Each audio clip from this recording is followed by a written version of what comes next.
Hey folks, you know when people change things, but they don't change anything that's attached to it, that's a problem. So this GPS, she was sold a radiator. Usually when I do a radiator, I do whatever's attached to it. So what's attached to this is the upper and lower radiator hose. Okay, these are regular replacement items that should be replaced. So what do they do here? They put a new clamp on it, but they reuse the old hose. See that clamp? Think that's a problem? Look at the part number on the hose. Looks like an original Jeep hose from maybe 2004. That's the year of this one. That poses a problem. So, watch this.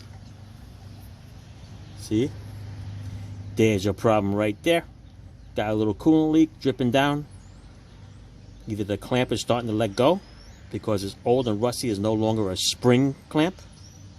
But then again, if you're gonna go through all this trouble, you need to change the hoses. Right? This is about 30 bucks for this hose, and then you gotta buy the 2 clamps. They changed the belt. See what they did? They kind of like sanded the pulleys down. That's kind of weird. Never seen that before.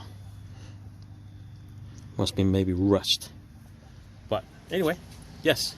If you folks change a radiator, please change whatever's attached to it, because otherwise, down the line, you can have another problem. So as a shop, you don't want it as a comeback. All right? And this will be considered a comeback? Technically, no, because it's another item. So they're just going to zap you for another couple $100 for a hose that they should have changed in the first place. Alrighty. When I pressure tested, the antifreeze came up. Otherwise, it was below those vents. All right. Thanks. Over and out, Jeep. Thanks for watching. Ciao. All right. So here's the replacement hose. Daco. Right, the car is off. It's not running. It's been cold. So it leaked out enough. It's below the radiator. So whatever comes out, it's just going to be a little bit. All right. But look at this crap. Ugh. Look at that. You wonder why it's leaking? That's why we change stuff, people. Okay? Oh, it smells. Okay, we gotta clean that all up. And we'll put the new hose with new clamps, and we will be good to go.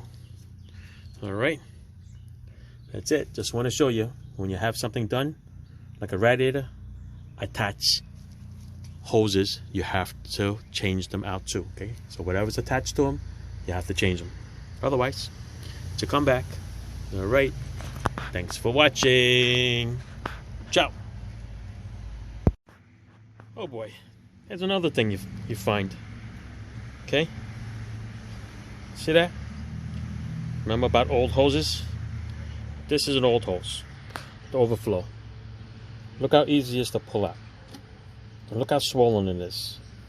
Okay, see the size of it? Okay, that's why it slides in and out real easy. So what does it take for you to just cut this little piece off and make it a nice tight fitting? It's not that hard. Okay, it's really not that hard. Okay, so let's just cut this off. There you go. And it's going to be a nice tight fit, so that it won't be leaking like it is there. Okay? Look how much harder I gotta push this little sucker in. Okay? There you go. So the system is not gonna work if it leaks from there. Okay? The whole idea is to put the antifreeze into the jar and then suck it back in. But if you have a leak, it's gonna be like a hole in your straw. You're not gonna get anything out of it, except for air. Okay? Stupid things like this, people. All right? Thanks for watching again. Ciao.